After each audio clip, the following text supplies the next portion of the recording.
Assalamualaikum warahmatullahi wabarakatuh dan salam sejahtera. Saya ucapkan kepada semua pelajar, terutama pelajar sistem 4 semester Kolej Matrikulasi Pahang. Alhamdulillah kerana kita telah diberi kesempatan untuk menjayakan program skor A SES TB 024 bagi sesi 2021-2022 pada kali ini. Di dalam program ini, para pensyarah akan membincangkan soalan-soalan yang menyerupai soalan sebenar PSPM 2. Selain itu, kami berharap ianya dapat membantu para pelajar supaya lebih bersedia apabila menghadapi peperiksaan yang sebenar nanti. Untuk pengetahuan para pelajar sekalian, kertas biologi bagi PSPM 2 nanti mengandungi 10 soalan yang mana merangkumi chapter 2 sehingga chapter 11.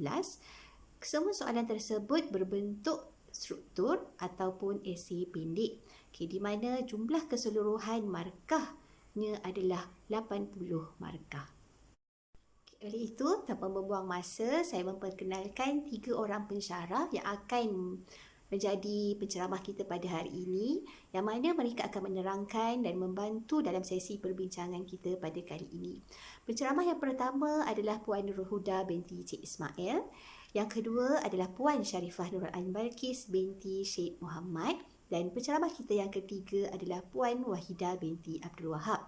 Kami berharap para pelajar dapat menumpukan sepenuh perhatian di dalam sesi ini dan kami doakan selamat maju jaya kepada semua dan kita berdoa semoga usaha kita ini mendapat keberkatan darinya.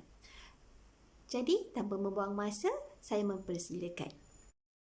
Bismillahirrahmanirrahim. Assalamualaikum warahmatullahi wabarakatuh dan salam sejahtera untuk semua anak-anak pelajar sekalian.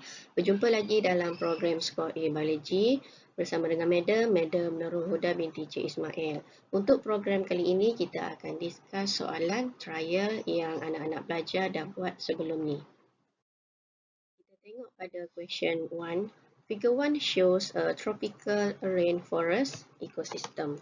Sebelum ni, soalan dah keluar mengenai lake ecosystem. So, untuk kali ni kita try tengok balik rainforest ecosystem.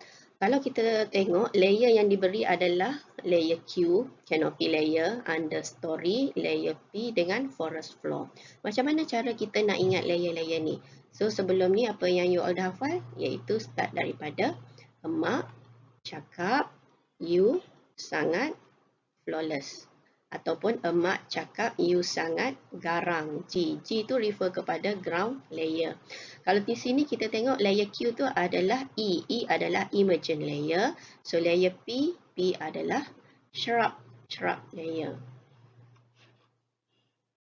Soalan 1A, identify layer P and layer Q. And then B, describe the canopy layer.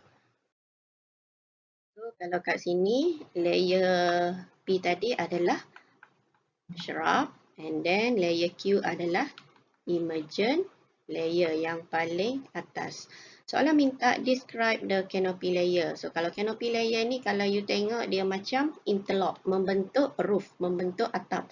So, sun, cahaya matahari tak dapat menembusi ke bawah. Selain daripada tu, you boleh cerita apa animal, apa plant yang ada pada canopy layer. So, pada canopy layer, you akan jumpa dengan epiphyte, contoh orchid, lichen yang attach pada tree trunk. Seterusnya, animal, you boleh jumpa dengan birds, monkey. Identify layer P and layer Q. So, jawapan dia adalah untuk layer P, shrub layer, and then Q adalah emergent layer. 2 markah. And then next question, describe the canopy layer. So, apa yang you boleh cerita? Canopy layer, dia contain majority large trees. Ni kalau you ingat, you boleh ceritalah antara 30 hingga 35 meter tall, tinggi dia. Selain pada tu, you boleh cerita leaf dengan branch dia interlock. Interlock ni membentuk roof, membentuk atap pada hutan tersebut, and then cahaya pada bawah tu kurang lah. Okay, cahaya yang daripada forest floor yang dapat tu pun kurang sebab ditutup oleh bahagian pokok-pokok di bahagian canopy layer. Selain pada tu, you boleh cerita plant apa yang you jumpa. You akan jumpa orchid, mosses. Mosses ni lumut. Lichen yang attach pada dahan pokok. Animal yang you jumpa boleh apa dia kat sini? Ada birds, ada monkey. So dia nak dua markah. So you boleh ambil dua mana-mana dua yang senang nak ingat. Contoh membentuk interlock to form roof, ataupun you boleh cerita animal yang ada kat situ. So dah dapat dua markah. Okay, next question. Differentiate between the forest floor with layer Q in term of light intensity. So dekat yang forest floor ni bahagian bawah. Apa beza dari segi light intensity dengan layer Q? Layer Q tu yang paling atas tadilah, iaitu emergent layer. And then forest floor receive about 0 hingga 1% only sunlight. Maksudnya dia terima cahaya matahari tu sikit sahaja berbanding dengan layer Q yang paling atas tadi, dia menerima most sunlight. Tu beza dia. So dapatlah satu markah. So untuk ayat ni you guna perkataan penghubung. Cerita forest floor macam mana and then why. So layer Q pula macam mana. Elakkan buat table. Okay, table tak diterima. Seterusnya, D. Which layer of tropical rainforest? Tropical rainforest yang mengandungi contain highest nutrient. Give a reason. Okay, so di antara layer-layer tu yang mana yang paling banyak nutrient? So jawapan dia adalah forest floor. So ada yang ni, satu markah. Kenapa forest floor? Sebab dia ada banyak, okay, rotting leaf, daun-daun kering yang gugur, haiwan-haiwan yang dah mati, dead animal, semua ni akan decompose, okay, decompose and jadilah nutrient untuk plant. Okay, soalan 1E.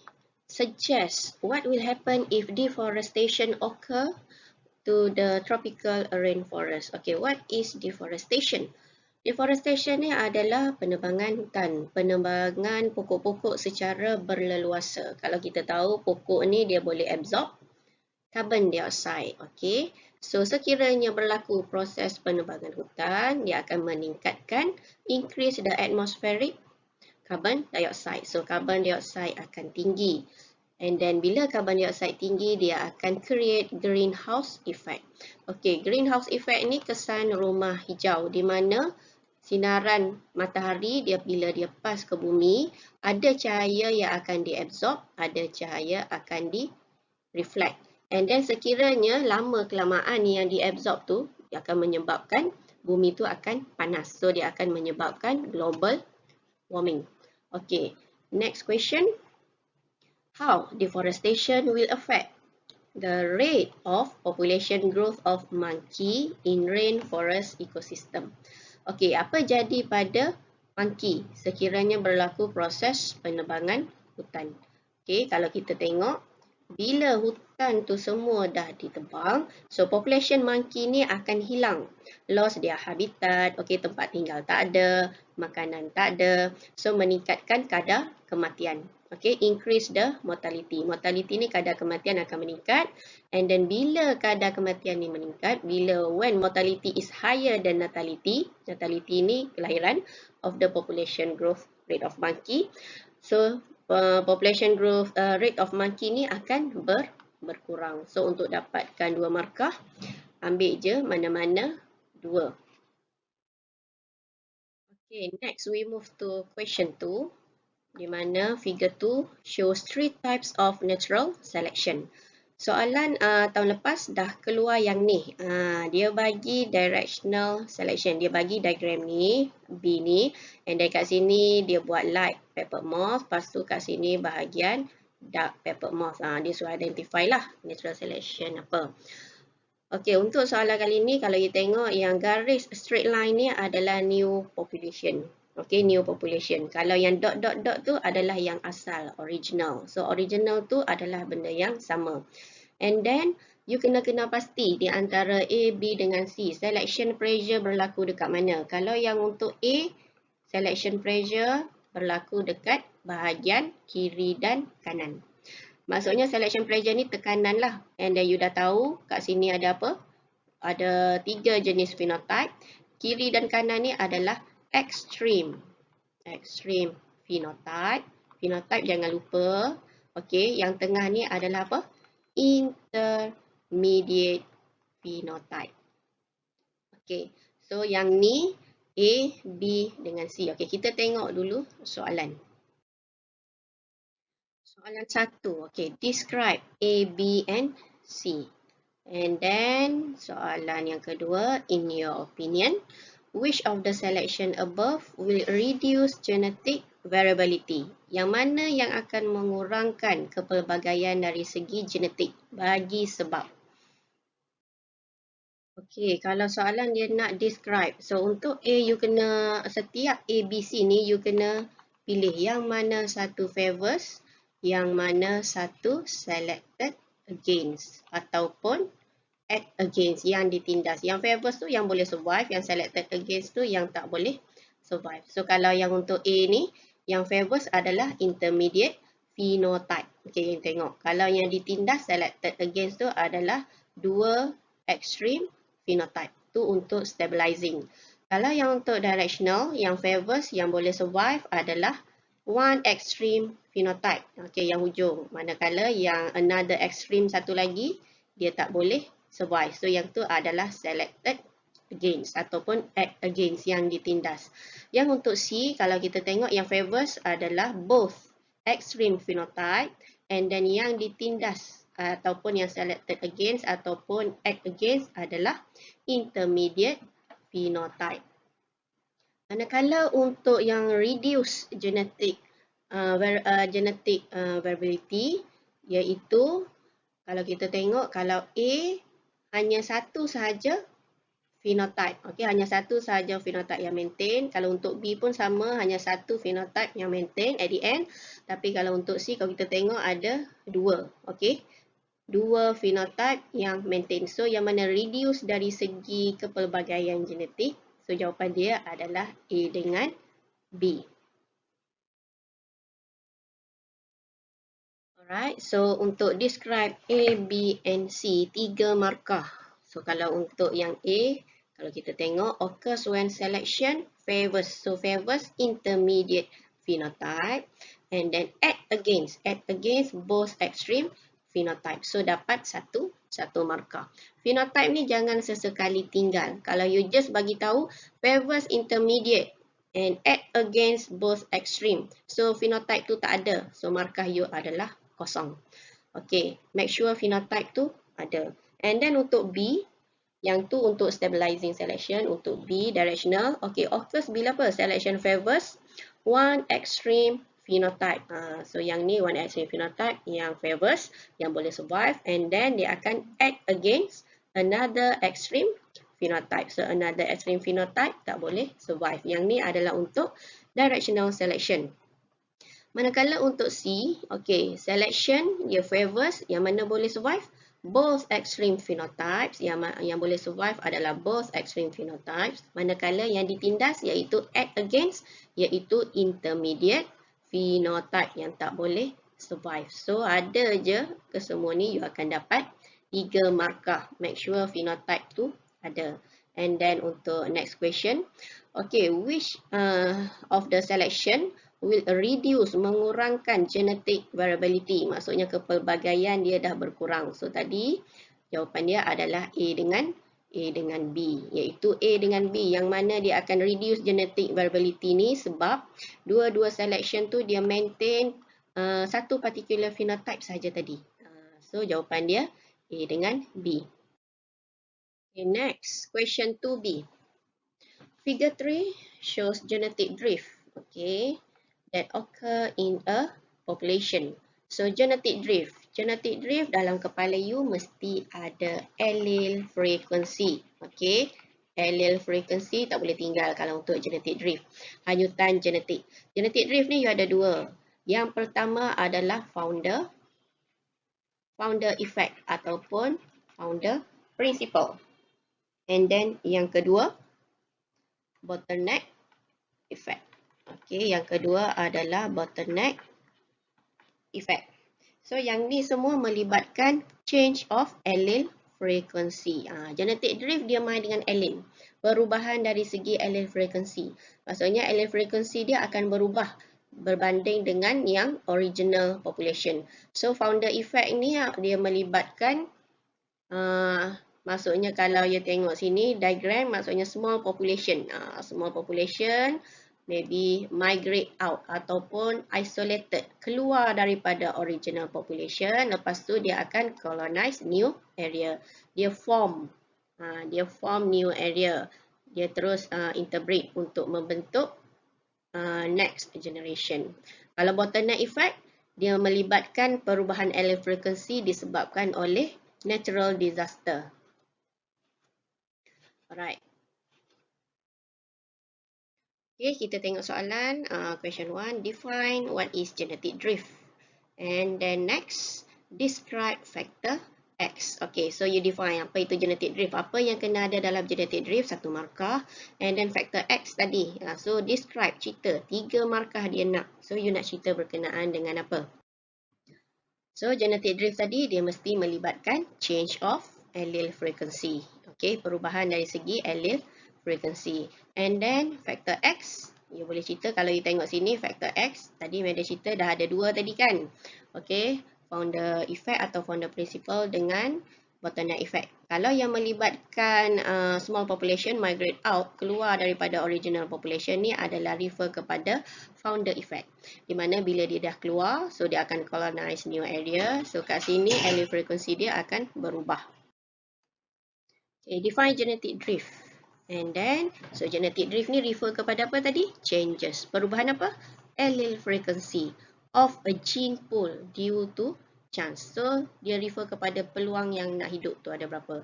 So, berlakunya perubahan dari segi allele frequency. Dapatlah 1 markah. And the next question, describe factor X. So, factor X tadi, occurs in small population, di mana small population tadi, dia isolate keluar ataupun migrate keluar daripada mana? From the original population.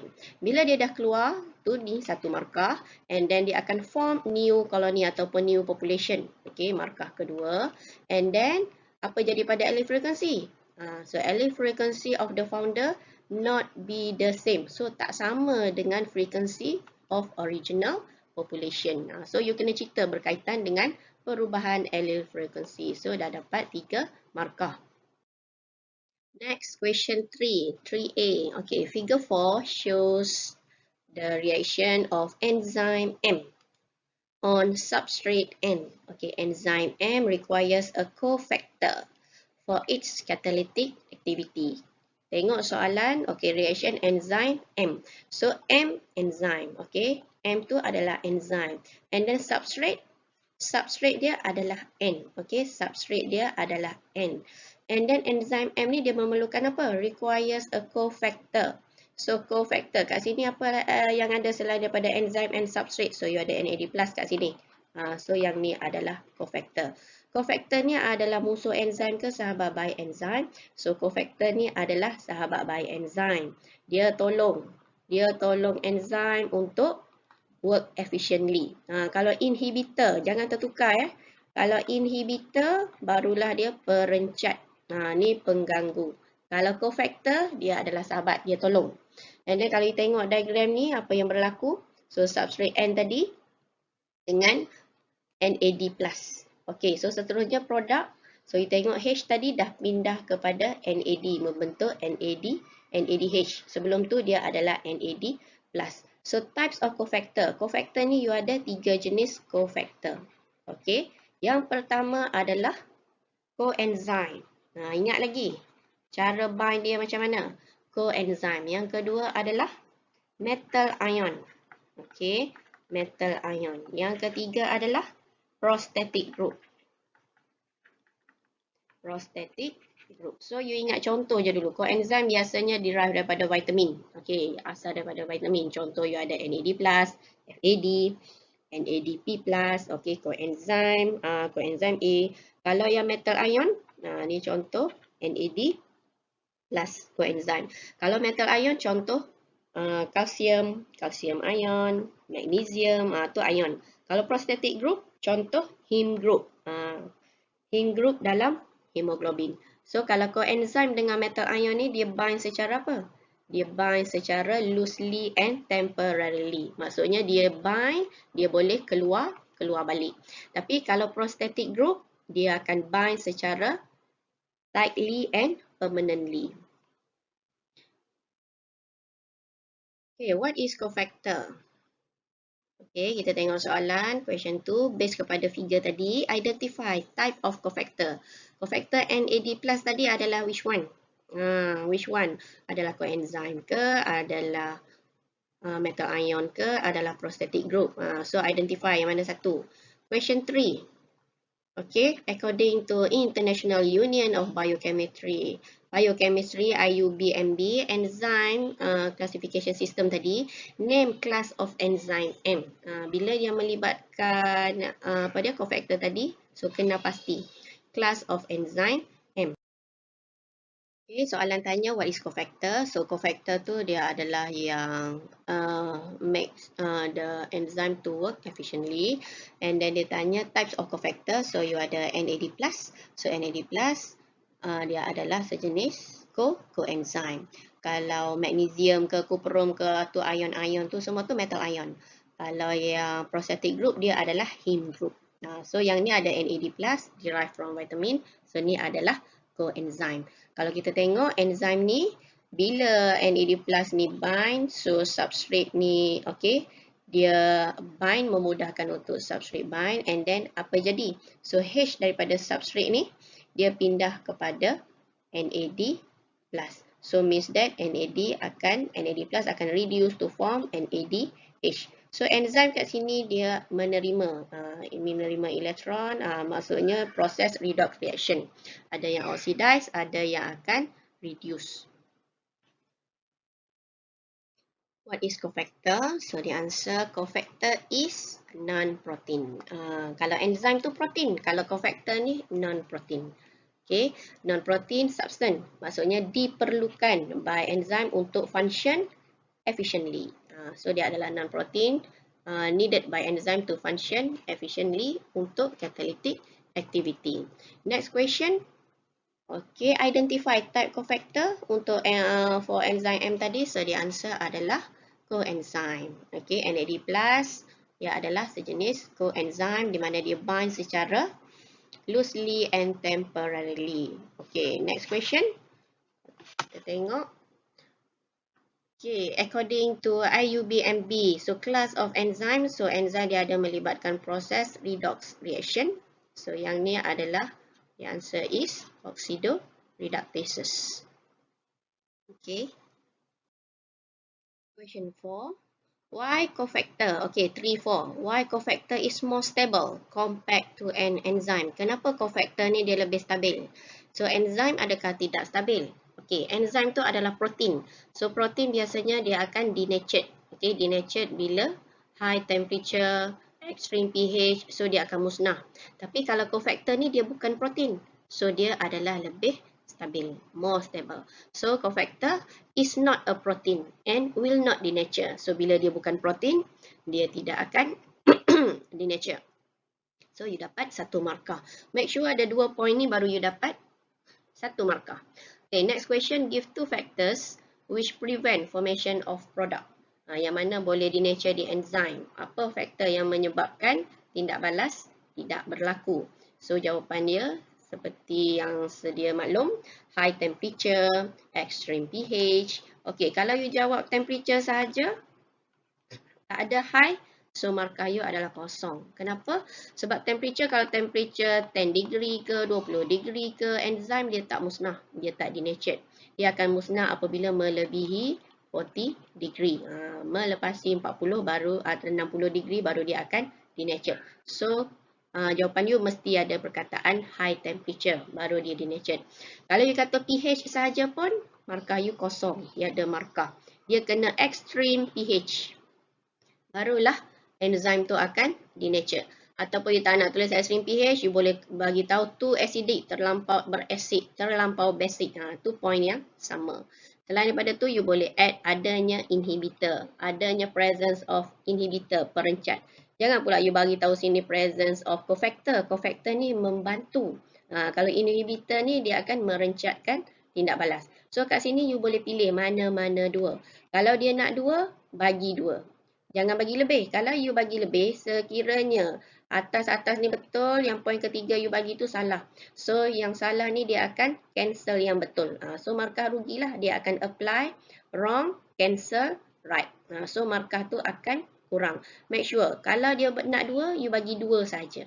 Kalau soalan describe ke, explain ke, tak kisah, you tulislah apa yang berkaitan dengan jawapan. Pemeriksa dia akan cari jawapan yang betul saja. Okay. Okay, next question 3B. Figure 5 shows an enzyme action. Okay, and then structure H. Ni structure H can bind to G site. So dia boleh bind pada G site. What is H? Apa itu H? And how does it affect the rate of reaction? Kalau kita tengok, sebelum H bind F, okay, active site dia okay. Tapi bila H dah bind, apa jadi pada F? So active site dia dah berubah and then substrate dia tak boleh nak fit dengan active site. Okay, so H tu adalah non-competitive inhibitor. Maksudnya dia adalah perencat yang bukan bersaing dengan substrate. Dia bind tempat lain. Means that dia bind pada allosteric site. Allosteric site. So allosteric site ni adalah tempat yang selain daripada active site. So apa jadi apabila non-competitive inhibitor ni dia bind pada allosteric site? So dia akan ubah. Okay, dia akan change the structure apa? The structure active site. So active site of enzyme tu akan berubah. So bila active site tu dah berubah, so substrate no longer fit into the active site. So kat sini ada 3 markah. Non-competitive 1 markah. So berlakunya perubahan pada active site of enzyme. So active site tu akan berubah. Bila active site tu dah berubah, so yang ketiga substrate no longer fit into the active site. Ataupun you boleh bagi tahu tindak balas akan reduce ataupun decrease the rate of reaction. Ni markah yang ketiga. Alhamdulillah, thank you. Sekian dulu dari Madam. So good luck for your PSPM2 dan continue oleh Madam Ain Balkis. Bye. Bismillahirrahmanirrahim. Assalamualaikum warahmatullahi wabarakatuh dan salam sejahtera anak-anak pelajar. Bertemu sekali lagi bersama Madam Ain Kis untuk meneruskan perbincangan soalan mock PSPM kita dalam program Skor A Biology DB024. Satu lagi episod pemacu kecemerlangan yang nak mempersiapkan you all kepada PSPM 2. Okey, dalam slot Madam akan membincangkan soalan 4 hingga soalan 7 di mana dia dengar anak-anak pelajar sebut yang mereka kalau boleh tak nak pay attention on bab-bab contoh fotosintesis gas exchange ni sebab jumlah markahnya tak banyak. Okey, so itu bukan satu pilihan yang bijak. Okey, sepatutnya anak-anak pelajar dengan ruang masa yang panjang okey untuk bersedia ke arah PSPM patut mempersiapkan diri dan mahirkan dalam setiap soalan. Tak kiralah soalan tu banyak markah ataupun tidak. So cuba jawab. Okey, dan jangan tinggalkan satu pun ruang tempat kosong. Jangan bagi ruang untuk pemeriksa tu dapat duit free sebab you tinggalkan tempat kosong. Okey, kita akan terus kepada perbincangan soalan yang keempat. Dalam soalan yang keempat ini kita akan cover bab cellular respiration. Okey.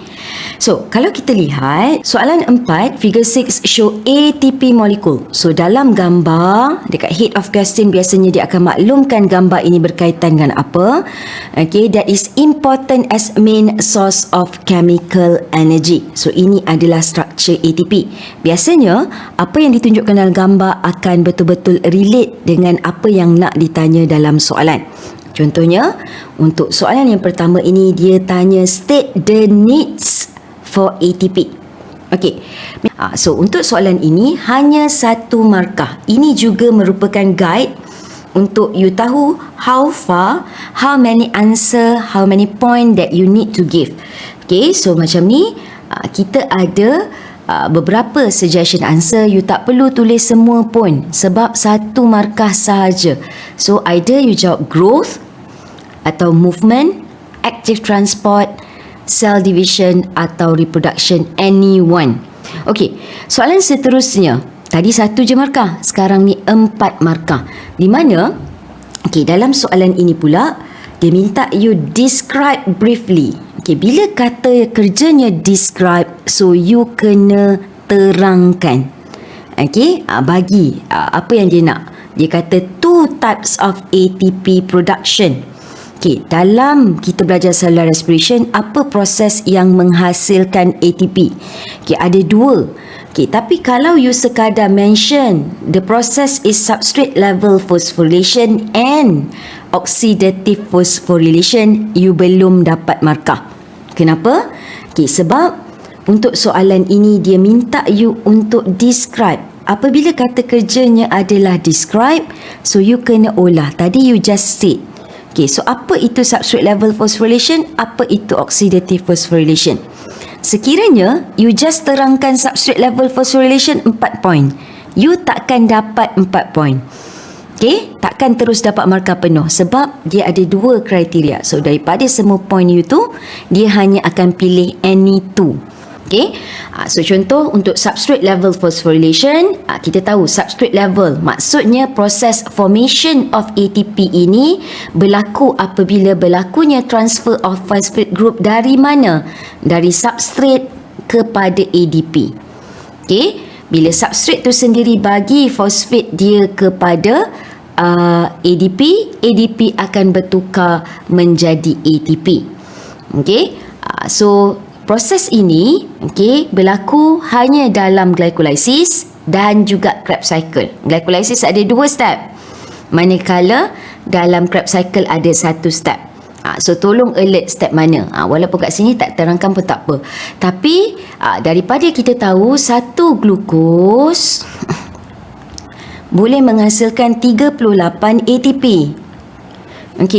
Kenapa kat sini point ini ditulis small amount of ATP? Sebab substrate level phosphorylation hanya menyumbang kepada penghasilan 4 ATP sahaja daripada 38. Sebab itu disebut small amount. So ini juga fakta yang kedua yang you boleh tulis tentang substrate level phosphorylation. Substrate level phosphorylation does not involve ATP synthase, di mana ATP synthase ini yang berada pada step chemiosmosis.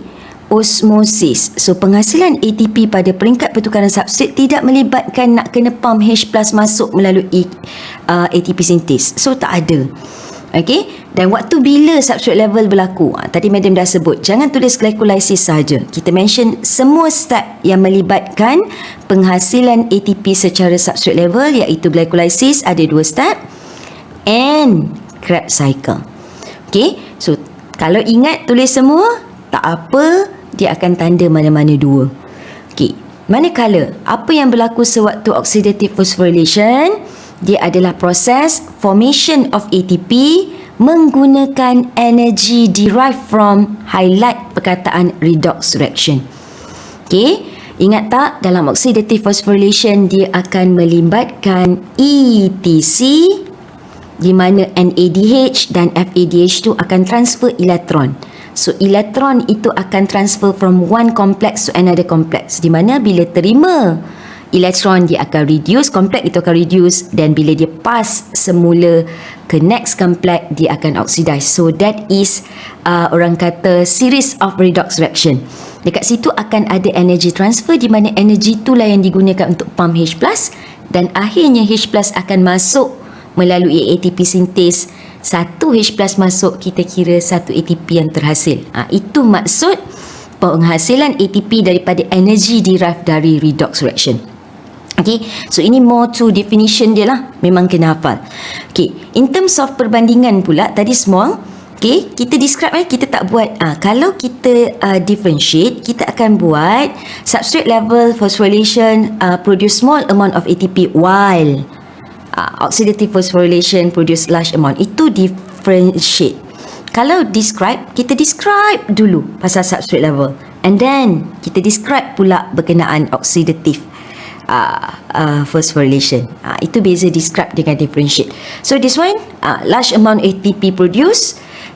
Tadi tak involve, kita kata oxidative phosphorylation involve ATP synthesis. Dan waktu bila dia berlaku mesti highlight 2 ni, waktu ETC dan chemiosmosis. So nampak kan, jelas kan, kalau ikut point dia nak 4 point saja, kat sini kita ada 8 point. Tapi kalau you tulis 4 point substrate level saja, you tak akan dapat markah penuh. You hanya akan dapat half, sebab dia melibatkan dua jenis ini. So please take note and bear in mind, okay, about this thing. Okay, explain how NADH is produced during glycolysis. So selain penghasilan ATP secara substrate level phosphorylation, okay, penghasilan NADH yang bertindak sebagai elektron carrier, nak bawa elektron pergi ke ETC nanti, tu pun penting. Dan dalam this question dia minta you explain macam mana NADH ini boleh terhasil. Okay, so you kena mention lah step mana yang terlibat. Okay, bukan the entire step. So dia melibatkan step ini, di mana glyceraldehyde 3-phosphate akan bertukar menjadi 1,3-bisphosphoglycerate. Okay, tapi kita highlight kepada apa yang berlaku kepada NAD+ untuk jadi NADH. Ingat tak? Oil oxidation is lost, reduction is gain. So kalau kita tengok NAD+ tak ada H, tiba-tiba dia ada H. So kat sini NAD+ akan reduce. Membawa maksud apa yang berlaku kepada glyceraldehyde 3-phosphate. Dia ni akan oxidize, di mana dia akan bagi H dia kepada NAD+ dan NAD+ akan reduce to become NADH. So 2 marks, inilah part yang you kena highlight. Okay, glyceraldehyde 3-phosphate is oxidized. Kita tak nak convert. Jangan bila melibatkan transfer of H, transfer of electron, okay, don't you ever use convert, change. Okay, kita guna term yang lebih spesifik, menjurus kepada redox reaction itu. Bila ada satu yang oxidize, satu lagi akan reduce. So 2 point ini tak boleh tulis salah satu sahaja, wajib tulis dua-dua. Okay, glyceraldehyde 3-phosphate is oxidized by transfer of electron, ataupun you boleh kata transfer of H+ ion pun kita terima, to NAD+. Selain elektron, dia juga transfer H+. Okay, bila dia transfer ataupun dia loss, kita kata dia bagilah, sebab tu dia loss. Okay, manakala NAD+, okay, akan accept elektron dan H+ ini dan reduce forming NADH. So ayat ni tak mandatori begini, tapi mana-mana ayat yang memaksudkan glyceraldehyde hilang elektron dan H+ untuk diberi kepada NAD+ dan oxidize, manakala NAD+ terima H+ dan elektron dan reduce menjadi NADH, you akan dapat 2 markah. Okay, tapi jangan tanya madam, kalau kita tak ingat nama substrate tu, kita just kata substrate, tak dapat lah. That is why madam kata you have to memorize. Kena highlight tempat-tempat penting, kat mana guna ATP, kat mana hasil ATP, kat mana terhasilnya NADH dan juga FADH2 dalam, kalau Krebs cycle ada FADH2 kan. So benda-benda penting itu perlu ingat. Sebab soalan yang kelima ini, sebab dia 9 markah kan, untuk part C pula, dia bagi tahu supaya you differentiate the amount of NADH and FADH2 produce. Dia nak berapa amountnya produce semasa glycolysis dan Krebs cycle. Kalau ingat dalam nota kita ada cerita, setiap habis end of each process, berapa ATP terhasil, berapa NADH terhasil, ada tak FADH2. Bukan berapa ATP yang akan dihasilkan, bukan 4 ni, berapa bilangan dia yang terhasil sewaktu 2 proses glycolysis dan Krebs cycle. Macam contoh, glycolysis 2 NADH produce. Kita sebut dalam glycolysis 2 NADH produce. While tapi dari satu glukos macam kita belajar lah. Dalam Krebs cycle pula 6. So ini adalah satu perbandingan. Okay, differentiate. Perbezaan yang pertama dapat 1 markah. Ada Krebs cycle, ada glycolysis dan ada in terms of NADH. Manakala yang kedua, waktu glycolysis tak ada. Kalau tak ada, cakaplah tak ada. No FADH2 produce. While dalam Krebs cycle ada 2 FADH2 produce. Perlu tak nak cerita berapa ATP yang dia dihasilkan? Tidak, sebab tidak menjawab soalan. Soalan just tanya berapa amount NADH dan FADH2 yang dihasilkan dalam glycolysis dan Krebs cycle dari satu glukos. Okey, so seterusnya kita akan bincangkan soalan yang kedua untuk surat medium, iaitu soalan kelima, fotosintesis. Okey, kalau anak-anak pelajar lihat untuk soalan yang kelima ni jangan terkejut. Memang akan ada soalan-soalan dalam buku soalan PSPMU ni akan keluar seperti soalan 5. Dia keluar sebagai satu essay, satu je, tak ada structure question. Dia terus minta you describe the electron flow. Okay, sewaktu non-cyclic photophosphorylation. Soalan dia tak bagi gambar, madam yang bagi gambar ni. Okay, untuk perbincangan kita hari ini.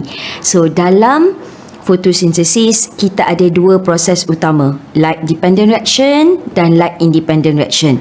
Okay, dalam light dependent reaction tu pula, ada terbahagi pada dua, sama ada proses yang diminta you jawab ni non-cyclic. Saya rasa dalam sebelum-sebelum ni perbincangan set-set sebelum ni ada cyclic kan. So now dia nak minta you cerita electron flow waktu non-cyclic photophosphorylation, tapi markahnya 6 markah. Kalau kita tengok dalam nota kita, jawapan dia terlalu panjang. Kita takkanlah nak tulis berpanjang. Kalau you tulis, diorang baca. Cuma bezanya you akan kehilangan masa lah. Kalau sempat tak apa, tulislah yang you ingat. Okay, they all akan baca. Contoh, apa bezanya? Okay, kalau dalam nota kita, bila kita bercerita tentang photoactivation ini, madam sendiri yang highlight kat you. You kena cakap photon, light energy tu kan, strike the athena pigment molecule. Energy is transferred from one athena pigment molecule to another athena pigment molecule until it reaches reaction center chlorophyll PS2. Then, electron will be photoexcited, reaction center photoactivated, electron photoexcited, and electron is transferred to primary electron acceptor and captured by primary electron acceptor tu kan. Itu adalah proses photoactivation. Kalau kita tengok, dekat situ pun dah sampai 5 ke 6 ayat. So macam mana dalam perbincangan ni madam nak short form, shortcut kalau markah dia tak banyak. Tapi kalau dia minta you memang explain pasal photoactivation sahaja, 6 markah, macam tu you kena cerita. Strike, transfer, photoexcite-kan, satu-satu. Tapi kalau you tulis pun tak salah. Cuma 6 tu tadi, dia akan bagi you 2 markah je. Macam contoh, ini tadi proses tu. Okay. Contoh, untuk photoactivation dekat PS2 tu, kita just boleh terus kata, when the reaction center P680 atau you boleh tulis PS2 photoactivated. Okay. Kita terus, photoactivated ini daripada photon tadi lah. Electron in reaction center will be photoexcited. Ini satu point. Okay, direct. Macam mana dia photoactivated? Itulah tadi strike, transfer energy, okay, energy sampai dekat reaction center. So reaction center photoactivated, electron at reaction center photoexcited. Ingat, electron photoexcited. Dia yang nak melompat. Apa berlaku pada reaction center? Photoactivated. Okay, dan bila electron photoexcited electron ini sama ada you kata transfer tu ataupun accepted by atau captured by siapa? PA, primary electron acceptor of PS2. Kena tulis PS2. Okay, sebab nanti kita ada photoactivation of PS1 dalam non-cyclic. So, kita tak nak confuse. So, dekat sini you are going to get another 1 mark. Okay, so ini cara nak pendekkan penerangan tentang proses photoactivation. Yang penting ialah reaction center photoactivated dan juga electron photoexcited dan captured by primary electron acceptor. Okay, elektron yang dah sampai. Okay, sekarang elektron dah kat sini. So macam mana nak cerita ETC ini? So you akan cakap elektron is transferred to first ETC dan you kena mention setiap satu komponen yang terlibat dalam ETC ini. So itu 2 point penting. Okay, in which kalau you tengok kat sini dia kata photoexcited electron pass ataupun transfer from primary electron acceptor. Kat sini sepatutnya kena ada PS2 via electron transport chain nak pergi ke mana? Reaction center PS1. Itu direction elektron tu nak pergi. Okey? So kita kata dia melalui electron transport chain. Dan apa komponen yang ada dalam ETC itu? You kena A je. Plastoquinone, cytochrome complex dan plastocyanin. Dalam esei saya tak galakkan atau tak benarkan tulis dalam bentuk simbol. So complete tiga-tiga, ikut turutan yang betul, ejaan yang betul, you dapat satu lagi point. So kat sini boleh tak you cerita 4 ni je you dah dapat markah penuh? Kadang-kadang tak sebab bila proses ini tak selesai lagi. Takkan kat sini you dapat markah penuh. Bila proses, setiap satu ni kena ada. Tapi you ada backup point lah untuk penerangan. Now kita akan cerita hampir sama macam ni, cuma melibatkan PS1. Sebab kita nak cerita tentang berlakunya photo activation of PS1 dan activate ETC ni. Sebab dia nak electron flow, dia tak tanya apa produk atau sebagainya. Tapi kalau lah tadi you kata energy release will produce ATP, mungkin akan ada dalam point, tapi dalam skema ni tak ada. You tulis tak jadi masalah. Tapi kenapa itu tak dikira point? Sebab dia cerita pasal electron flow, ke mana perginya elektron. Now bila elektron sampai sini, dia tak boleh masuk lagi. Kenapa? Kena berlaku photo activation of PS1. So next ialah when reaction center P700 is photoactivated. Electron, nampak reaction center photoactivated. Electron in reaction center P700 ataupun kita panggil sebagai PS1 photoexcited. Dapat satu lagi point. Photoexcited electron is transferred to primary electron acceptor of PS1. Satu lagi point. Ini adalah cerita photoactivation of PS1. Dan photoexcited electron ni pergi ke mana? Kalau you nak tambah point, you kata electron at plastocyanin will replace the electron hole. Saya rasa itu pun boleh tambah sebagai point, sebab itu menceritakan tentang flow of electron kan. Tapi ni ni dah melompat pergi PS1 punya PA. Dia pergi ke mana? Electron from primary electron acceptor PS1 pass through another electron transport chain. Apa komponen yang ada? Dia ada satu saja protein kompleks, iaitu ferridoxin. You kena ingat kompleks je ferridoxin. So sebenarnya dalam gambar ni, you kena ingat komponen ETC, second ETC ini hanya ferridoxin. NADP plus reductase ini adalah enzim. Dia bukan kompleks. Di mana elektron dari ferridoxin is transferred to NADP plus. Catalyzed by NADP plus reductase. Itu ayat yang sebenar. NADP plus reductase bukan kompleks. So bila elektron is transfer, elektron from ferridoxin are passed to NADP plus, cause NADP plus reduce, forming NADPH plus H plus. So selesailah soalan yang kelima. Seterusnya, kita dah masuk soalan yang ketiga bersama Madam, iaitu soalan yang keenam, gaseous exchange. Dalam soalan yang keenam ni, dia adalah figure 7 show the chemical reaction of carbon dioxide in blood. Ini adalah proses transport of carbon dioxide. Kita tahu kalau tengok gambar ni, dia tunjuk gambar daripada tisu. Kita tahu tisu ada banyak carbon dioxide, dia akan masuk ke dalam darah dan akan ada berapa? 3 cara transport. 7% melalui blood plasma. 23% combine dengan hemoglobin dalam bentuk carbaminohemoglobin. Jangan tulis macam Madam ni, you tulis sambung, Madam tak muat. Dan most of the carbon dioxide is transport dalam bentuk HCO3- atau dipanggil sebagai hydrogen carbonate ataupun bicarbonate ion. Sama je.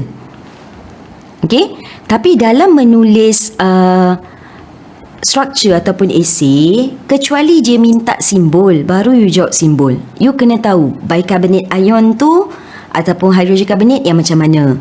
Kalau macam ni, namanya apa? Ini dah jadi carbonic acid. So kena alert. Tapi dalam struktur tak boleh jawab dalam bentuk simbol kecuali dia minta ataupun disuruh buat equation. Okey, soalan tanya apa? Sekejap, ada pindah. Okey. So, dalam soalan dia kata based on figure 6, gambar tadilah, what will happen to hemoglobin? Apa jadi pada hemoglobin? So, daripada gambar, you kena carilah hemoglobin mana. Ni dari gambar tadi, hemoglobin ni. Ni hemoglobin. And state its function. Cuba you tengok. Hemoglobin ni asalnya dia dalam bentuk HbO2, iaitu oksihemoglobin. Okay, bila sampai dekat tisu, oksihemoglobin, dia tahu ada karbon dioksida banyak, dia akan bebaskan oksigen. Q ni oksigen. Okay, so Hb ni free. So, apa berlaku dalam proses transport of carbon dioxide? Hb ni dia tunjuk dah. Plus dengan H plus, jadi T. Di mana T ini sebenarnya adalah HB tu. Tapi tak bolehlah jawab HB ni apa? Itu yang kita kena terang. Sebab dia sebut what happened. Bila what happened, you have to describe. Okay, hemoglobin will bind atau combine with hydrogen ion. Ni tak payah tulis pun tak apa. Madam tak bagi tulis macam ni. Madam suruh tulis macam ni. Forming apa? HHB ini adalah hemoglobinic acid. So, ini apa jadi dekat dia? Ini the first kehendak soalan. And the second kehendak soalan, jangan lupa. Sebab tu dia 2 markah. State its function. So, hati-hati dengan this type of question. Walaupun soalannya pendek, tapi ada 2 kehendak soalan. What happened? 1. Ramai kadang-kadang dia jawab 1 je. Yang ni dah tak ada dah jawapan. Dia fikir dia dah jawab. Okay, hati-hati. So, apa function the formation of hemoglobinic acid? Okay, dia adalah act as buffer untuk prevent blood from become acidic. Sebab kita tahu, bila karbon dioksida masuk dalam darah, dia akan combine dengan air dan dia akan jadi carbonic acid. Masalahnya carbonic acid ini akan dissociate. So, kalau H plus ini tak combine dengan hemoglobin, H plus ini sifatnya acidic. So, dia akan menyebabkan darah you become acidic. So, untuk prevent this thing, hemoglobin yang dah hilang oksigen sebab oksigen pergi ke tisu tadi, akan combine dengan H plus to form hemoglobinic acid dan ini adalah dia punya function. Dapatlah 2 markah. Okay? Kan senang. Bukannya susah pun. Yang kedua, ini hari tu kita dah belajar you all lukis. Okay, kita dah buat berdiri. Kalau separuh kelas yang undergo modul berdiri bersama Madam Salatun, Madam Waida. Okay. So, namakan proses S. Proses S, tengok kat gambar. Walaupun banyak huruf, cari. Okay, bulatkan macam Madam buat ni. Kita soalan you. Yang penting you jangan conteng jawapan, sudahlah. Okay, S. S ialah apabila kita tengok bicarbonate keluar. Assalamualaikum warahmatullahi wabarakatuh. And hi everyone. Alright, so kita akan sambung dengan part 3 dalam program Score A. Madam over sikit, Madam tulis A+. Okay, supaya semua orang target for A+ lah. Okay, Score A Biology DB014 with Madam EE. Okay, so kita ada 3 soalan lagi. Soalan 8, soalan 9 dan juga soalan 10. So, soalan 8 ini ialah daripada chapter 9. Okay, soalan 8 ialah daripada chapter 9, iaitu ni question 8. Okay, from chapter 9 iaitu homeostasis. Okay, soalan 9 pula ialah daripada chapter 10 iaitu coordination.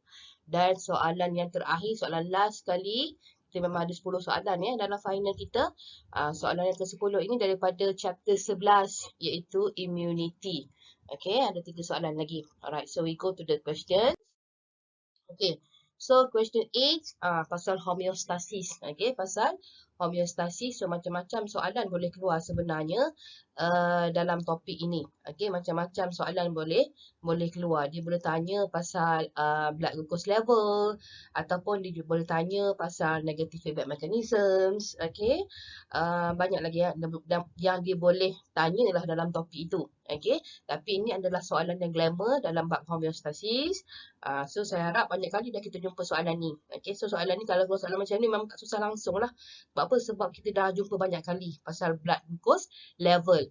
So, kena tahu dulu definitions of homeostasis. Okay, what is meant by homeostasis?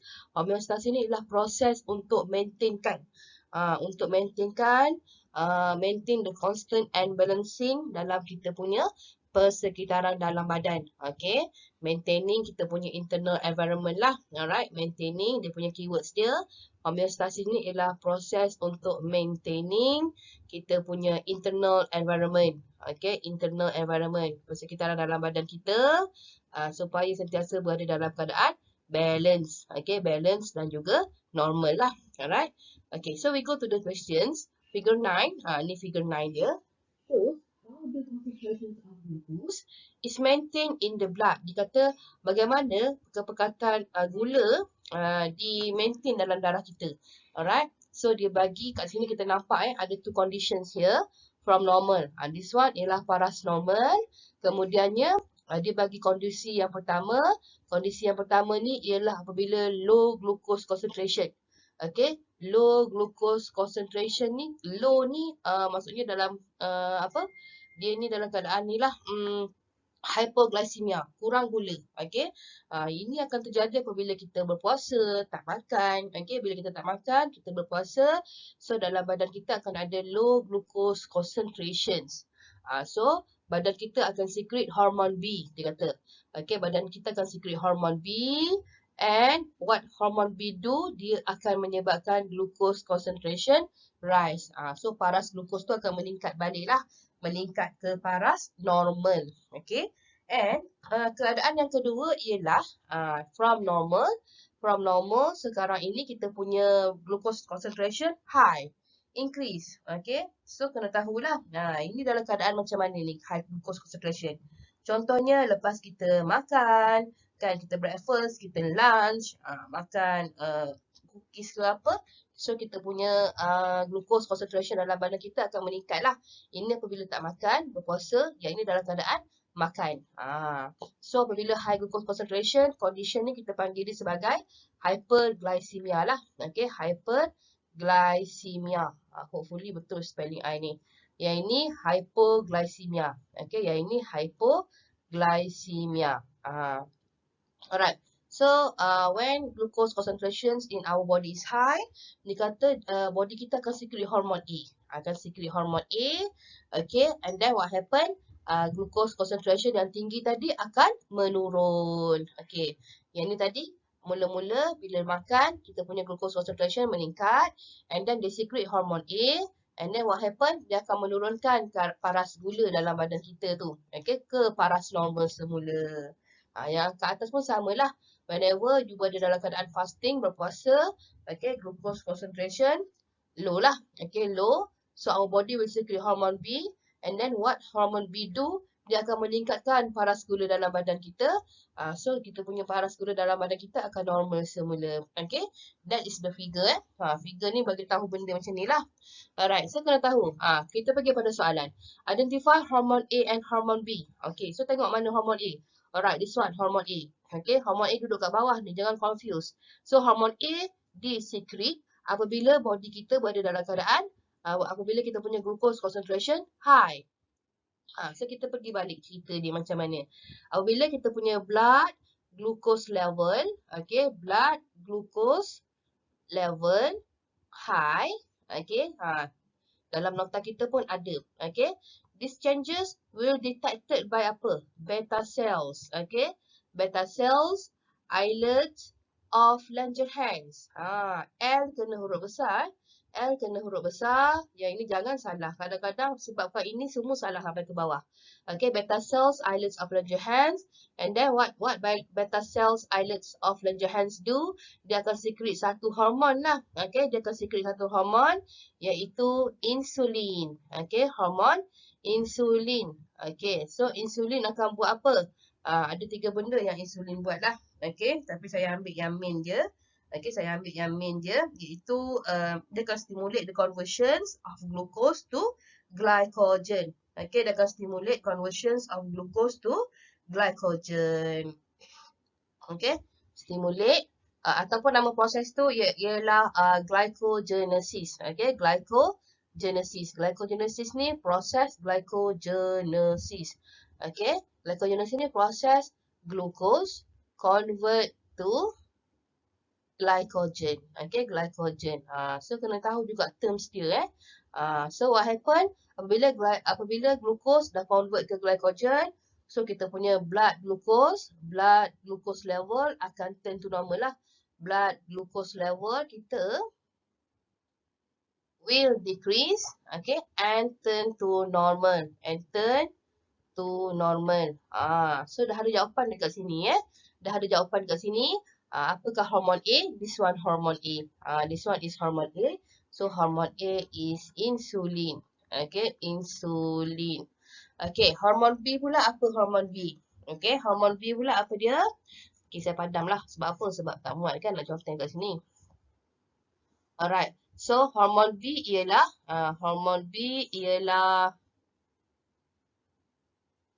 padam sikit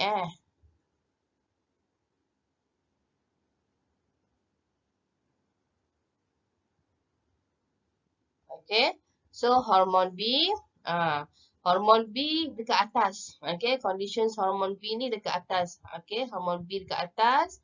So hormon B ni, alright, apabila dia akan disekret apabila kita punya badan kita low glucose concentration. Nampak tak? Low glucose concentration. So blood glucose level decrease lah ataupun drop Okay, so bila blood glucose level drop, okay, dia akan didetect. These changes will detected by alpha cells. Okay, alpha cells, islets of Langerhans. So what alpha cells, islets of Langerhans do? Dia akan secret satu hormon yang kita panggil dia sebagai glucagon. Glucagon. So hormon B dah dapat dekat sini. Okay, inilah hormon B ni. Okay, dia akan disekretkan apabila kita punya blood glucose level rendah. Okay, and then what glucagon do? Secara generalnya dia akan stimulate the conversions of glycogen tadi. Tadi kita convert glucose to glycogen. Sekarang ni apabila paras glucose rendah, okay, glucagon ni akan stimulate the conversions of glycogen to glucose semula. Okay, so what happen? So blood glucose level will increase lah. Will increase. Tulisan. Increase. Time saya tak apa cantik. And turn to normal. So the answer here is glucagon. Alright. So ni jawapan dia. Okay. So soalan B, dia kata two students, okay. Two students berpuasa selama 12 jam and each was given a drink which contains hundreds milligram of glucose. Okay, so kita ada dua student yang dilabel sebagai student A dan juga student B. Okay, kedua-dua student ni diberi minum air gula. Okay, 100 milligram of glucose. Kemudiannya dia punya blood was measured regularly. Darah dia ini diukur selama 3 jam. Okay, setiap 10 minit ke 20 minit terbuat sini Pada minit 0, pada minit 20, pada minit 40, okay, 60 sehinggalah 180, sehinggalah ke minit ke 180 lah. Okay, so result dia dah letak kat dalam table ni Okay, so kita tengok pada soalan. Tengok result student A dulu. Normal dia pada paras minit kosong, normal dia ialah 79 lah. Yang ini student B normal dia ialah 90. So kalau homeostasis berjalan dengan lancar, okay, after several times, sepatutnya dia akan kembali ke paras normal ini. Student A sepatutnya kembali ke paras normal yang ini. Student B pun kena kembali ke paras normal yang ini. Terlebih satu, terkurang satu tu, itu biasalah dalam range lah. Okay, kita kena make sure dalam range. Alright. So, kita tengok. Suggest an explanation. Okay, bagi satu cadangan lah. Satu penerangan lah. Okay, for the changes in the blood glucose level of student A. Alright, so kita tengok result untuk student A ni. Asalnya ialah 79 and then dia minum air gula tu. Okay, dia minum air gula. Lepas 20 minit meningkat. Okay, lepas 180 minit meningkat lagi. Okay, 180 minit. Lepas 40 minit meningkat. After 60 minutes also increase. Okay, 90 minit. Okay, sejam setengah dah barulah mula menurun. Menurun baru 10 lah. Lepas tu dah 2 jam, 120 minit menurun. Okay, 150 minit menurun. 180 minit dah 3 jam menurun. Tapi masih lagi dia tak reach paras normal dia. Kenapa dia tak reach paras normal dia ni? Sepatutnya after 3 hours dia kena kembali ke nilai inilah. Okey, nilai ini, tapi dia tak kembali kepada nilai normal dia. Okey, so kita kena ingat balik yang saya terang tadi. Apabila kita makan, okey, kita punya blood glucose level kita tinggi, okey. Dia akan didetect oleh beta cells. Beta cells, islets of Langerhans, and then beta cell akan buat apa? Akan secrete hormon insulin. Okay, hormon insulin, and then insulin ini dia akan convert.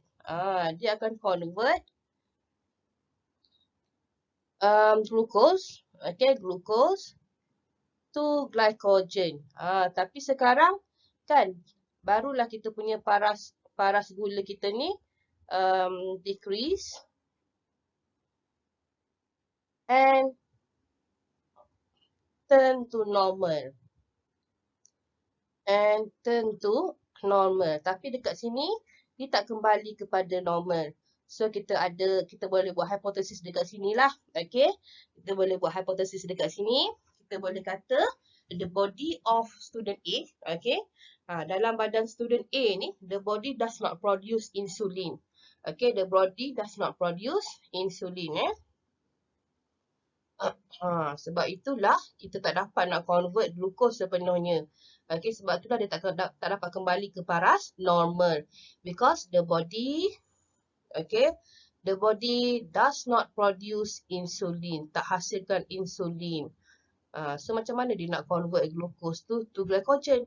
So that's why dia tidak kembali ke paras normal lah. Does not produce insulin lah. Okay, insulin to control blood glucose level. Okay, to control blood glucose level. Alright, so keyword here, okay, markah 1 marks ni dekat mana? Markah 1 marks ni, okay, dekat area inilah. The body does not produce insulin. Ini yang paling penting, yang wajib kena ada. Badan dia tak mampu nak hasilkan insulin. Itu yang wajib kena ada. Okay, so done. Okay, so ini yang dah bertype lah. Senang sikit awak nak nampak kan. The body does not produce insulin, hormon insulin to control blood glucose level. Okay, so kita pergi pula soalan 2 Romans. Okay, 2 Romans pula dia suruh kita explain. Okay, saya letak balik gambar tu sebab nanti kan tak nampak pula gambar tu. Explain what happened to student B between 0 to 60 minutes. Tak payah pun explain sampai bawah. Okay, dia suruh tengok paras kosong sehingga paras 60 saja. Guna pen hijau pula. Okay, so paras kosong ni ialah paras normal dia. And then 100 bila dah minum meningkat. Okay, meningkat.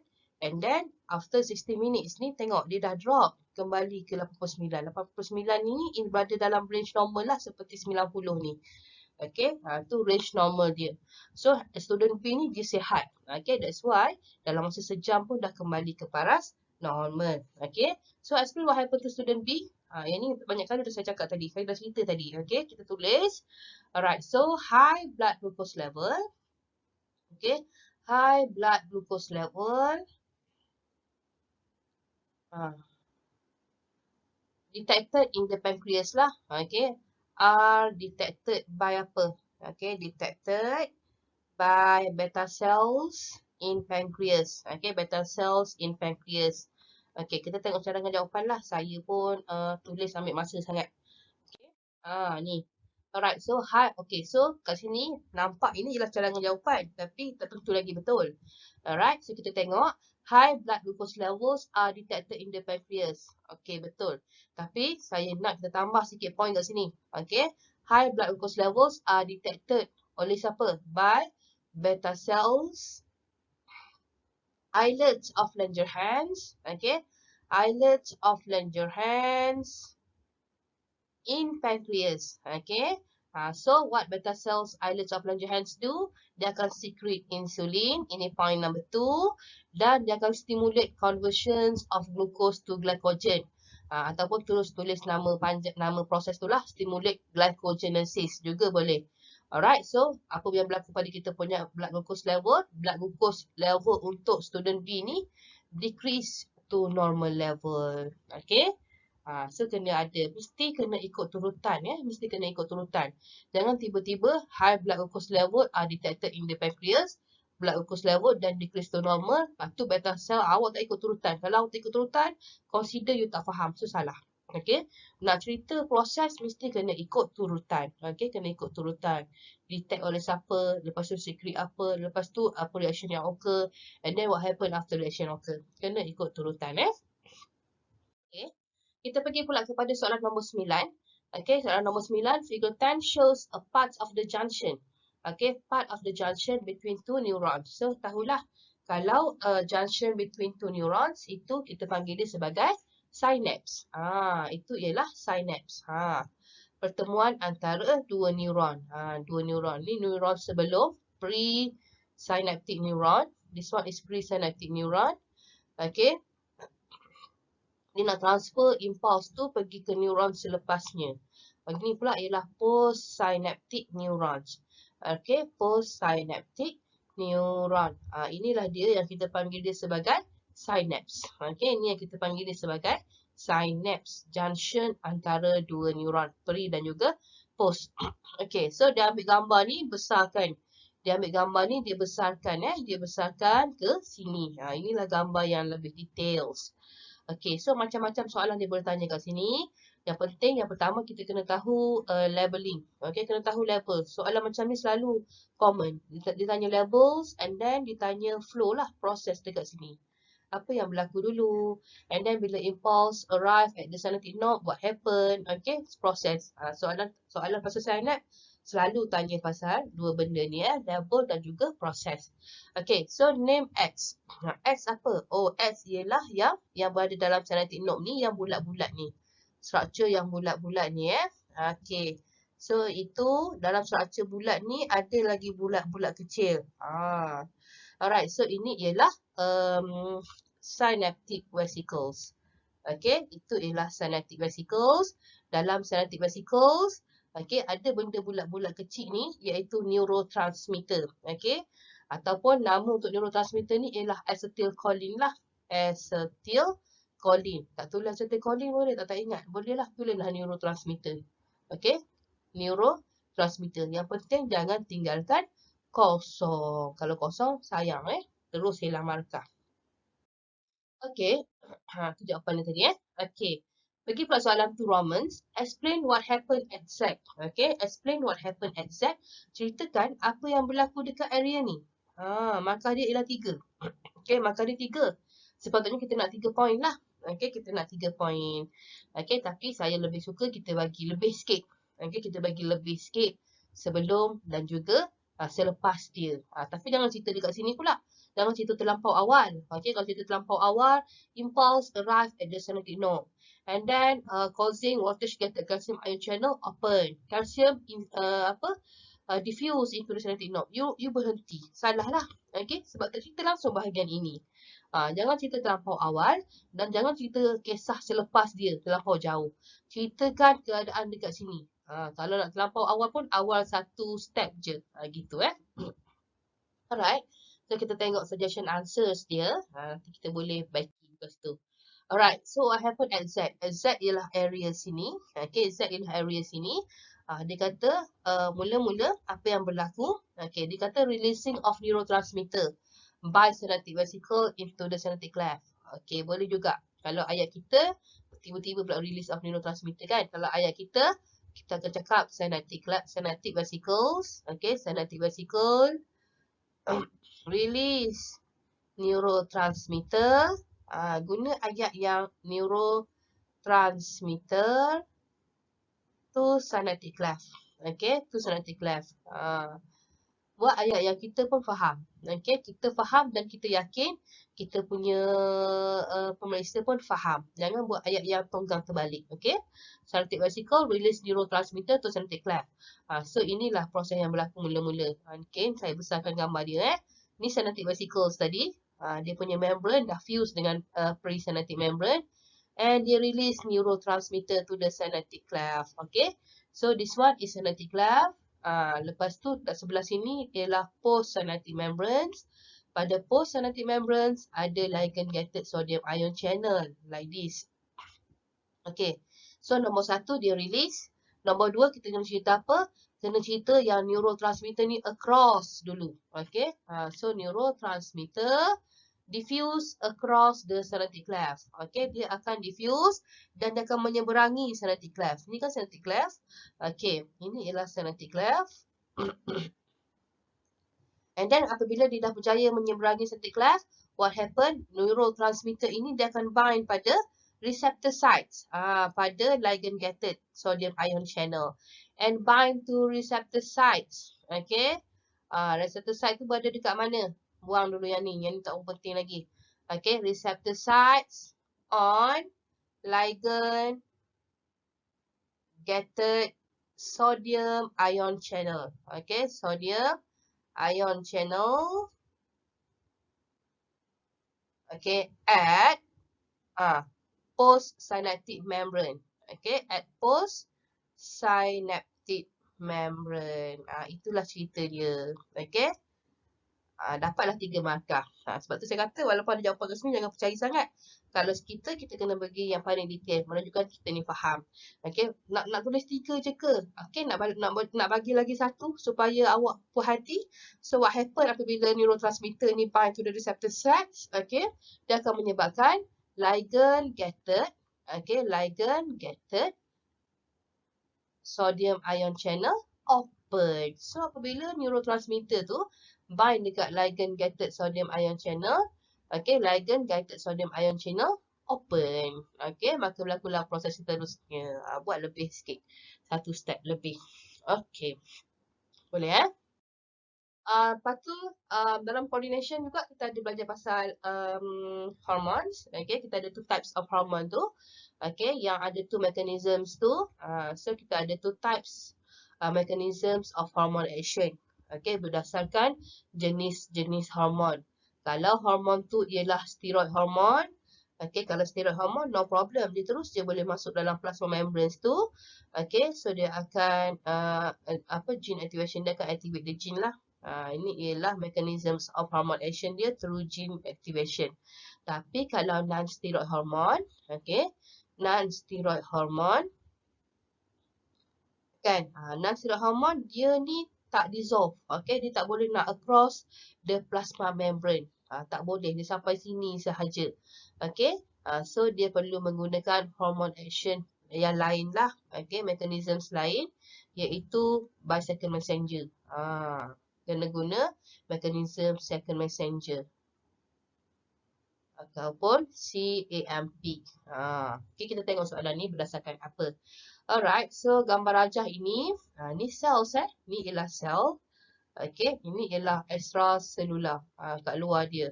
Extra cells. So dia dah bagi tahu dah, A ni ialah anabolic steroid. So A ni ialah hormon jenis steroid. Dia ialah steroid hormon lah. Steroid hormon. So that's why bila awak nampak dekat sini, dia boleh diffuse across the plasma membrane. Boleh masuk ni. Dia dissolve dalam plasma membrane dan menyeberangi plasma membranes. And then inside the cells, dia akan bind dengan hormone receptor. Ni hormone receptor. And form this one. Form this one. So apabila hormon, hormon, dia bind dengan hormone receptor, dia jadi structure ni. Structure ni kita panggil dia sebagai hormone receptor complex. Penting ni sebab apa? Sebab soalan bertanya juga, what is AR? What is the structure? Apakah nama structure ni? Hormone receptor complex. So hormone receptor complex nanti apa yang dia buat? Dia akan masuklah ke dalam nukleus. Dan activate the genes. So tengok soalan 1 Roman. State the type of hormone. Saya dah bagi jawapan kat situ dah. Type of hormone ialah steroid hormone. Itu ialah steroid hormone. Terang-terang dia boleh masuk dalam sel. So that is steroid hormone. Kalau non-steroid tak boleh masuk duduk kat luar ni je. Okay. Ini ialah steroid hormone lah sebab dia boleh masuk ke dalam cells ni. And hormone mechanism action here, dah ada dekat atas ni. Gene activations. Okay, gene activation. Dia terdirect, dia activate the genes. Okay. And kita tengok soalan ni contoh jawapan dia. Okay. So, kita tengok soalan Thurmans pula. Okay, Thurmans. Soalan kata, explain what happened when molecule AR masuk dalam nukleus. Oh, tadi kita berhenti sampai sini je kan. Dia nak suruh kita terang detail. Okay, markahnya ialah 2. Markahnya 2, jangan bagi rap-rap 2. Bagi lebih sikit. Tapi yang penting, mengikut turutan. Sebab apa cerita pasal proses kan? Kena ikut turutan lah. Okay, so apa kita boleh kata bila dia masuk? Apabila dia masuk dalam nukleus, when molecule AR enter the nucleus, okay, so molecule AR ni ataupun hormone receptor complex ni, okay, molekul AR ni apa? Hormone receptor complex tadilah. Molekul AR dia akan bind, okay, dia akan bind to specific sites. Specific sites on DNA lah, on DNA kat sini. Okay, dia akan bind, ni kita punya DNA ni. Okay, dia akan bind pada specific sites at the DNA. Okay, dan dia akan menyebabkan, dia akan berlakunya transcription. Stimulate proses transcription. So, kita akan form mRNA. Kita akan form mRNA. And then, mRNA ni akan pergi ke cytoplasms. Apabila mRNA pergi ke cytoplasms, okay, mRNA ini akan undergo translation lah. Okay, undergo translation. Undergo translation untuk form protein. Okay, untuk form protein. Itu kisah dia. Right, so okay, kita tengok cadangan jawapan dia lah. Explain what happen when molecule AR enter the nucleus. Seperti saya bagi tahu tadi, molekul AR tadi dia akan bind to specific sites on DNA. Penting ni, to activate specific genes. So wajib kena ada ni Dia akan bind pada specific sites. Okay, specific sites on DNA.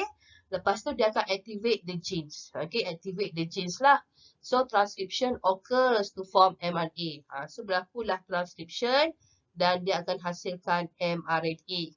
Okay, and then what happen to the mRNA? Akan exit from the nucleus. Okay, ni kita tambah sikit point dekat sini. mRNA exits kan from nucleus. From nucleus and move into the cytoplasm and move into the cytoplasms. Okay, so lepas tu what happen? mRNA tak apalah, tak ada perkataan genetik kod ni. Okay, mRNA is translate to form a specific protein. Tambah sikit lagi sebab kurang tepat. Through translation, melalui proses translation. Okay, dia nak 2 je. Kita bagi lebih sikit sebab kita tak tahu kan. Yang mana, takut-takut nanti awak tulis yang atas ni tapi yang atas ni ada keyword yang tertinggal. So, boleh tengok yang kedua atau yang ketiga lah. Okay. Alright. So, habis question 9. So, kita sambung dengan question 10. Last question 10 ni daripada topik apa? Daripada topik immunity. Okay, topik immunity. Okay. So, kita tengok figure 12 shows derivations. Dari mana berasalnya lymphocyte cells ni? Iaitu from stem cells. So, from stem cells in bone marrow. Okay, dia terbagi pada 2 lagi lah. Lymphoid progenitor cells dan juga myeloid progenitor cells ada. Tapi kita belajar area ni je. Lymphoid progenitor cells nanti dia akan menghasilkan B cells dan juga T cells. Dia akan differentiate lah, forming B cells dan juga T cells. Both are lymphocyte. Alright. So kita belajar ni, kita belajar jenis-jenis B cells, kita belajar jenis-jenis T cell and fungsi dia kan. Okay, kita tengok soalan dia. Describe the development of T lymphocyte. Describe the development of T lymphocyte. Bila kita nak describe the development, bila dikatakan describe development, maksudnya kena cerita apa. Okay, ada 2 benda yang kita kena cerita. Yang pertama, dia originate di mana? Originate where? And then, Yang kedua, okay, dia matured where? Tempat dia matured dekat mana lah. Okay. So, soalan ni tanya pasal T lymphocyte. T lymphocyte, kan? T lymphocyte asalnya berasal daripada bone marrow lah, originates from bone marrow. Ni nampak ni kat atas ni, from bone marrow. Dua-dua sama ada T lymphocyte ataupun B lymphocyte, dia dua-dua terhasil di bone marrow. Cuma tempat dia mature itu lain-lain. Okay. After birth, mula-mula dalam badan, masa dalam kandungan mak kita lah. Okay. Dia dihasilkan di bone marrow, and then selepas kelahiran, T lymphocyte ni, okay, dia akan move to thymus gland. Dia akan move and mature at thymus gland lah, and mature at thymus gland. Itu ialah untuk T lymphocyte. Okay, T lymphocyte. Tengok cara jawapannya. Alright. So, macam saya cakap tadi lah, T lymphocyte dia originates from the bone marrow. Okay, after birth, selepas kelahiran tadi, T lymphocyte dia akan move to thymus gland where they mature. Dia tukar bolak-balik ayat saya tadi. Okay, T lymphocyte move and mature at thymus gland. Saya tulis tadi, okay.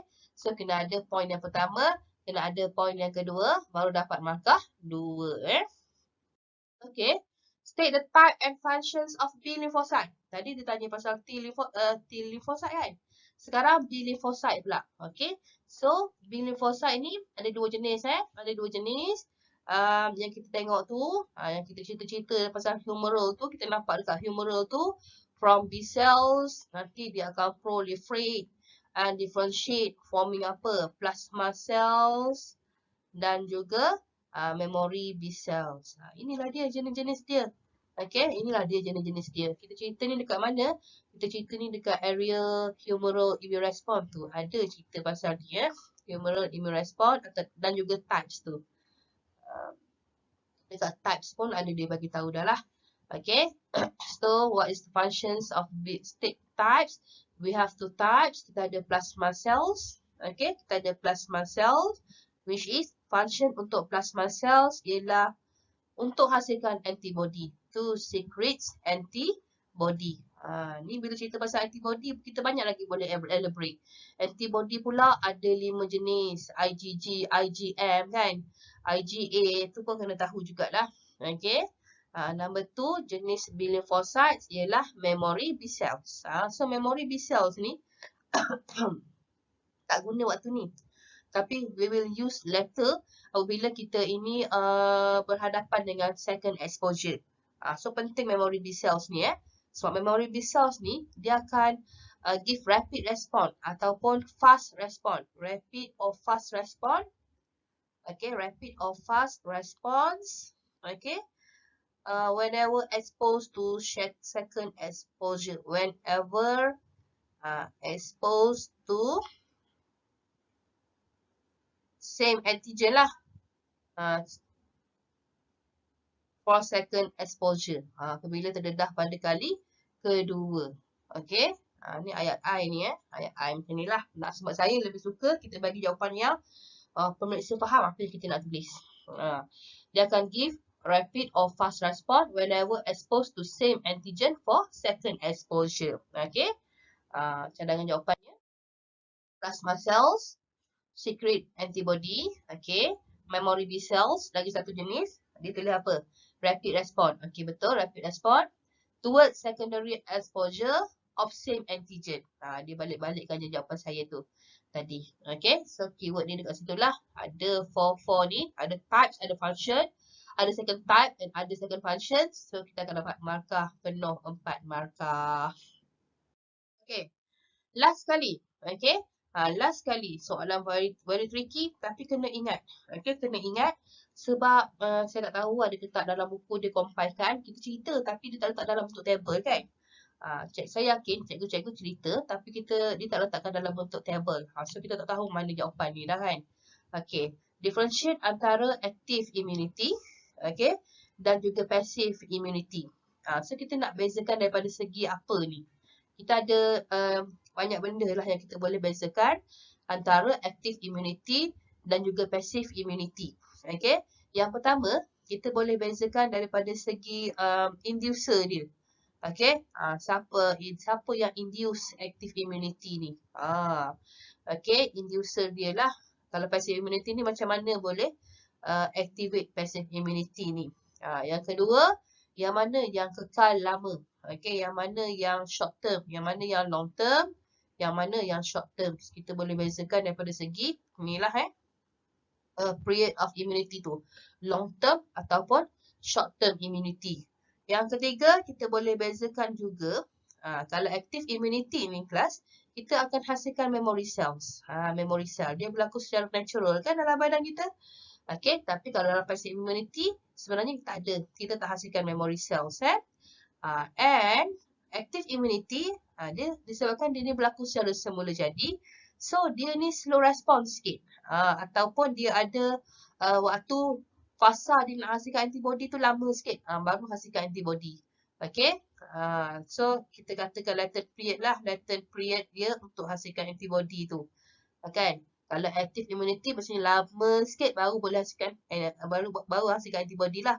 Kalau passive immunity kita terus je masukkan antibody kan. So dia punya latent period dia short. Alright. Tetapi nampak macam ni macam lama. Yang ni macam sekejap. Tapi yang active immunity ni dia long term. Okay, dia long term. Yang ni pula dia short term. Memang cepat tapi terus habis. Okay. So, yang mana yang lebih efektif? Kita juga boleh bezakan daripada segi effectiveness dia. So, mana yang lebih berkesan. Alright, kita tengok cadangan jawapan dia.